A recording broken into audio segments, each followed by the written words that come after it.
Har det spridits några sjuka rykten om dig? Ja, det har det absolut gjort. Det har det säkert gjort. Det cirkulerar säkert massa galna rykten. Men recensioner så...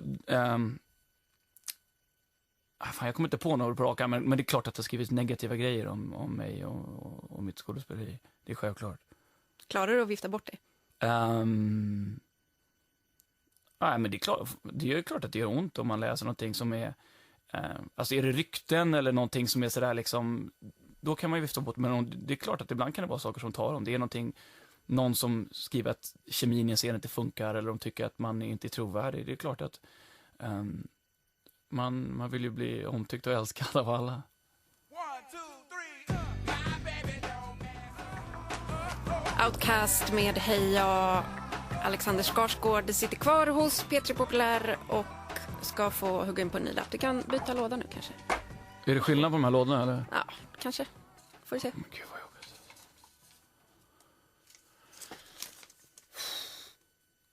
Vem hade vunnit... Dolph Lundgren fick den här frågan i Sydsvenskan 2007. Vem hade vunnit en fight mellan dig, Sylvester Stallone och Jean-Claude Van Damme? Ja, men nu är väl Jean-Claude 65, men jag tror fortfarande att han kan typ sparka 4 meter upp i luften. Han skulle nog piska mig rätt hårt alltså. Ja. Stallone, nej. Jag skulle lätt säga Jean-Claude alltså. Du ser ändå ut som en ganska muskulös man, om jag får säga själv. Du har t-shirt på dig. Ja, men har du sett Jean-Claude? Nej, inte i verklighet. Nej, han är som en ål. Hur mycket jobbar du på din kropp? Det går ju perioder och det beror på vad jag jobbar på för projekt sådär. Ja. Har du varit tvungen att liksom förändra din kropp för någon roll någon gång? Typ så här, gå upp eller ner i vikt eller typ biffa till dig? Ja, jag har inte behövt göra någon så här De Niro-grej som han gjorde i Raging Bull när han går upp 50 kilo och så här. Men jag gjorde den här Generation Kill och militärserien utspelar sig under 5 veckor och vi spelade in den i kronologisk ordning, så vi spelade in avslutade ett avsnitt, det var 7 entimmarsavsnitt och en miniserie. Och under de 5 veckorna, det är en verklig händelse, man får följa en pluton marinsoldater då. Så blir de av med sin matransonerna för den lastbilen sprängdes. Så att de gick ner väldigt mycket i vikt. De hade väldigt, väldigt lite mat. Så under de 5 veckorna så rasade de typ upp till typ 10 kilo. Så där då tränade vi ganska mycket, lyfte vikter och så innan vi började. Och sen så under vi sköt serien då så körde man kanske mer bara simma eller jogga och sånt där för att liksom gå ner lite i vikt. Det var inte enormt mycket, det var inte så att de var döende mot slutet, men det var ändå en viss skillnad. Så där, Skulle du kunna tänka dig att bli tjock för en roll? Ja, jag tror att det är svårt. Hela vår familj har väldigt hög ämnesomsättning, så att jag tror det är lätt, alltså om jag slutar träna så går jag ner i vikt och blir väldigt spinkig. Min naturliga kroppsbyggnad är snarare spinkig än tjock, så att jag skulle nog få äta jag skulle nog vara tvungen att pumpa in grädde i venerna för att... Eller fatsuit. Ja, fatsuit är bra. Men det är också coolt att göra det så här som De Niro verkligen går upp 50 kilo, för det är fan äkta att göra det för en roll. Det är coolt. Det är det. Ta en ny lapp. Ja. Du märker vilken entusiasm jag gör här. Hatar du lapparna? Nej, men jag är så nervös för att det ska komma upp någonting obehagligt. Den här frågan fick du själv år 2000. 9 år sedan i Aftonbladet. Skådespelare och vald av Aftonbladet till årets sexigaste man 1999. Är du utsatt för många försök från det motsatta könet? 99? Förstår du hur gammal jag är? Herregud. Nu är jag inte ens med på de där listorna. Vad var frågan? Är du utsatt för många försök från det motsatta könet? Nej, det är inte direkt. Va? Det är klart det måste vara. Okej. Jag tror att du ljuger. Ja. Nej, faktiskt inte. Det är inte så mycket. Nej. Det var det när jag var ung. Var det mer när du var I mina yngre? glansdagar. Ja. Men var liksom typ att folk kom fram till dig och typ gav dig en lapp eller typ bara, vill du gå hem och ligga?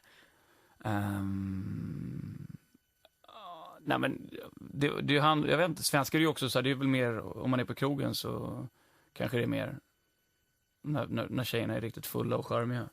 så vågar de komma fram. Så det är inte så att det händer liksom, det är inte så att man står i kön till Ica att man blir antastad direkt. Nej, då svarade du Tyvärr. faktiskt ganska exakt likadant. På krogen händer det ju. De flesta är trevliga, jag har aldrig varit utsatt för något obehagligt. Nu känns det bara kul med uppmärksamhet. Kolla vilken jävla robot man är. 10 år senare Ja. sitter jag och rapar ut samma repliker. Liksom. Men nu när du är hemma i Sverige, går du ut liksom? Kan du gå ut och festa ikväll? Nej, men jag åker ju runt i min limo hela dagarna här bara. Ja, bara Och, plockar upp tjejer. ja, sitter och vinkar till publiken. Nej, men det är klart, alltså, jag lever ju precis som jag alltid har gjort. Det är ingen skillnad. Jag kommer hem och jag har ingen lägenhet. Jag bor i morsans datarum och jag hänger med mina gamla barndomspolare och sitter på Söder och dricker bärs. Liksom. Det har verkligen inte ändrats på något sätt min vardag hemma i Sverige när jag kommer hem. Så här. Det är klart att det är mer intensivt nu än när jag bodde hemma. För att nu är det så här, jag kommer hem så har jag kanske som nu då en vecka och sen så vet jag inte om jag kommer vara här på kanske 8-10 månader. Så det är klart att det blir intensivt, det är mycket man vill hinna göra. Power-umgänge. Vad sa du? Power-umgänge. Ja, men det blir ju så att det är många man vill hinna träffa och hänga med och så. Men det är verkligen, alltså, jag älskar ju det livet jag hade här i Stockholm på Söder innan jag åkte till USA. Och det betyder otroligt mycket för mig att komma hem till det och till mina barndomspolare som skiter fullständigt. Eller liksom, det är klart att de stöttar och tycker det är kul, men det är ingen av dem som håller på med skådespeleri. Mina bästa polare är typ snickare och försäkringstjänstemän. Det är nyttigt för mig på något sätt att komma bort från Hollywood och komma hem till dem och sitta och dricka pilsner och snacka om annat än Paris Hilton.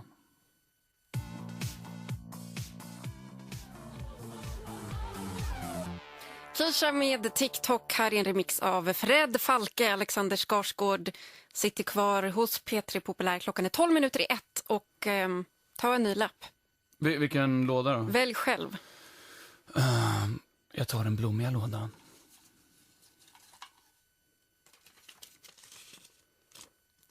Den här frågan fick Winona Ryder i Damernas Värld 2000. Finns det någon kulturyttring du helst undviker?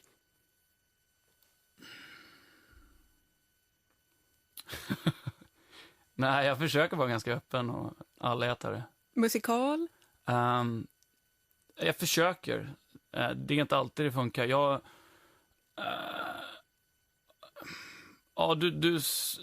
Det skulle kanske vara musikal då.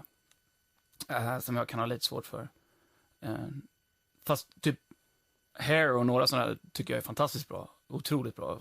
Det är när det är riktigt bra musik. Men jag kan ha lite svårt i så här när det är just den här övergången till sång kan få mig att slungas ut ur. Man vill ju vara närvarande och vara i vad som händer på scen och I illusionen. Precis, och vara en del av det. Och så fort någon liksom, när de så här, kan du gå och hämta mjölken? Då är jag borta liksom.